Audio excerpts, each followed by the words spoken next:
Carlos Pereira, en Primera Silla. Bien, en esta parte del programa nos encontramos con el economista Norberto Spangaro. Él no necesita mucha presentación. Bienvenido al programa nuevamente. Un placer estar aquí, Carlos. ¿Cómo estás? Claro que sí, para quienes van sintonizando en este momento, Norberto Spangaro es economista, fuera vicepresidente del Citibank para Latinoamérica, Europa y los Estados Unidos. Aparte de eso, es analista político y consultor financiero y político por demás. Bienvenido nuevamente aquí al programa. ¿Qué es lo que hoy en día está pasando? Que vemos que ha sido muy aceptable que se hayan quitado toda señal que tuviera en español en la Casa Blanca, y resulta que ahora cada vez hay menos avisos en español en Miami-Dade y por supuesto en el aeropuerto de Miami. ¿Qué significa esto, Norberto Spangaro? Bueno, la verdad que me han comentado eso, yo no lo había percibido porque uno está tan acostumbrado, sobre todo en nuestra ciudad. Yo creo que lógicamente cuando se produce de parte de un líder, como es el presidente Trump, un comentario de America First, realmente comienzan a desarrollarse políticas, procedimientos que de alguna manera van cambiando en el llano, en el día a día, las cosas en las que uno estaba acostumbrado. Yo creo que hay que tener cuidado, sobre todo el sur de la Florida. Económicamente hay dos centros, dos polos económicos importantísimos en Miami y alrededores, en el sur del condado de Miami-Dade fundamentalmente, pero también en Broward, que son los puertos y el turismo. Los puertos, por ejemplo, son puertos de tránsito, además de ser puertos de ingreso a Estados Unidos, que generan una actividad enorme. Se han hecho inversiones billonarias en los últimos años con la amplificación de los puertos y demás. Yo espero que las políticas que parecen ser aislacionistas, pero creo que espero que sean mucho más de palabra que proteccionistas y aislacionistas. Cuando proteges te aislás. Claro. O sea, son casi sinónimos en este caso.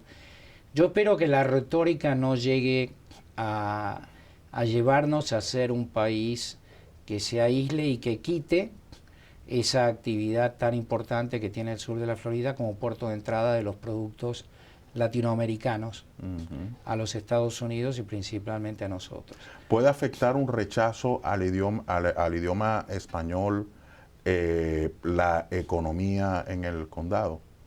Por supuesto, vamos a ser realistas. La gente va de turismo, la gente viene y compra propiedades. La adquisición de propiedades ha sido predominantemente latina en los últimos casi 10 años, diría yo. Y hay gente que se siente muy confortable porque en este lugar se hablan los dos idiomas casi simultáneamente. Claro, sí. Es más, hay lugares que se habla más español que inglés y que se sienten muy cómodos, se sienten entre casa. En la medida de que sientan, y quiero recalcar la palabra sentir, porque viene de sentimiento. Si uno llega en la aduana y recuerda cuando en las inmigraciones acá había largas filas porque la gente afectaba el turismo y la inmigración, que tanto el condado como la ciudad pagaban por agentes de inmigraciones para que fuera muy fluido el tránsito. Si se empieza a sentir una cierta animosidad, tenemos un problema serio. Porque la gente va a buscar otros lugares para ir a invertir, para ir a pasar sus vacaciones.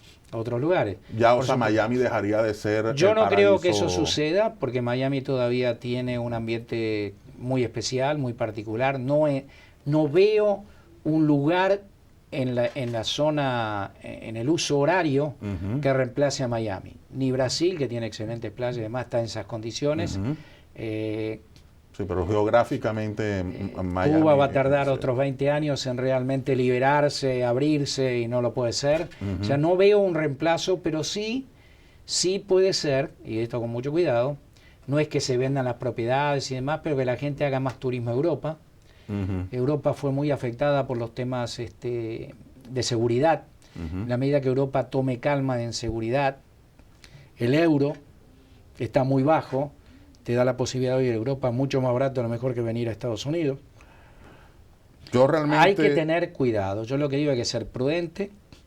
Espero que el gobierno sea prudente y que no rechacemos al extranjero como podría pensarse de la retórica que ha tenido el gobierno. Ahora, yo le hago una pregunta que a mí me resulta preocupante. Siempre fue visto como el lado bueno, ¿ok? Sobre todo me voy a referir a la época de la Guerra Fría, donde un Ronald Reagan criticaba los alambres de púa, criticaba los muros. Y han repetido varias veces cómo Ronald Reagan le decía a Mikhail Gorbachev en unos programas de CNN que hicieron unos documentales sobre los 80, donde él le decía, por favor, señor Gorbachev, tire abajo este muro. Y resulta que entonces ahora el muro es algo que suena bien. Eso es algo que a mí me preocupa. O sea, nosotros como ejemplo, los Estados Unidos, que hemos sido y garantes de la democracia, de la paz, y que hemos sido un ejemplo internacionalmente, ¿dónde estamos ahora cuando estamos defendiendo los alambres de púa y los muros tan criticados por un Ronald Reagan en los 80? Primero, yo voy a pagar la cena con todo gusto el día que el muro esté terminado. Ok, de vuelta, hay mucha retórica. Gastar 20 billones de dólares en ese muro creo que es la decisión económica y de seguridad más torpe que se puede haber tomado en los Estados Unidos en toda su historia. Además, ahora, fíjate una cosa, en los primeros meses bajó la cantidad de gente que teóricamente está cruzando. Entonces a veces la retórica, lo mismo que decíamos antes, cuando uno dice Think America First, comienzan a tener actitudes negativas. A veces también, si uno dice voy a perseguir a los indocumentados, dejan de venir. Correcto. Entonces hay cosas que la retórica funciona bien y hay cosas que la retórica funciona mal. Pero supuestamente ya el muro es un hecho. Ya hay compañías licitando para el cemento, ¿no? ¿Cuántas obras, puentes del 836, se hicieron en 4 años? Ninguna. Sí, entre preparar la licitación, ¿qué pasó en los últimos meses con el tema del Repeal Obamacare? Bueno, va a llevar un tiempo, ¿no? Todo es complejo.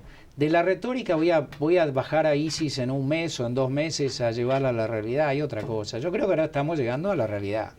Correcto. El discurso político bajó a la tierra. Y todo se va a hacer en los términos que se hace normalmente en un gobierno. Entonces, yo no creo todavía, vamos a escucharlo, vamos a verlo, pero yo realmente creo mucho menos en el efecto que va a tener y habrá algunas discusiones y demás. O sea, tendría Trump que repetir un segundo término para poder realmente cumplir con las cosas que está prometiendo. Pero ya ha cambiado muchas cosas, de lo que se decía antes. Entonces, es la retórica política para ganar las elecciones, de ahí a donde estamos. Me preocupan sí ciertas cosas que están en discusión en el Congreso todavía, que son el presupuesto, corte de presupuestos. Fíjate que uno de los primeros recortes que se mandó en la primera iniciativa es bajar el presupuesto de la Guardia Costera, y hoy entra mucha más gente probablemente por el mar que lo que puede entrar por tierra, los presupuestos en los condados. Entonces hay que tener cuidado con la alocación de fondos del presupuesto. Claro. Yo creo que hay razones para preocuparse, pero también creo de que este es un país donde predomina el buen sentido, el sentido común, y no nos olvidemos que hay elecciones de medio término. Sí, señor, exactamente. Y las elecciones de medio término muchas veces son como el ajuste de ruta que tiene que tomar un presidente. Porque en este país, contrariamente a lo que pasa en muchos de nuestros países, el presidente no es Dios. Sí, tiene bueno, que... en realidad en nuestros países, esos presidentes que eran Dios se convirtieron en diablos. Así que tengo menos preocupaciones. Bueno, muchas gracias, don Norberto. Como siempre, es un placer haberle tenido acá. Nosotros identificamos y regresamos con más en Carlos Pereira en Primera Silla.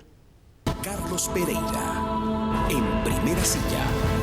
When you are injured or you're wronged by your insurance company, you are often left thinking, what's next? At Trujillo Vargas, we aim to help you answer your question. Covering all of Florida, our team of attorneys specialize in various practices including commercial litigation, first-party property insurance, personal injury, and more. To find out how we can fight on your behalf, visit TrujilloVargas.com for a free consultation.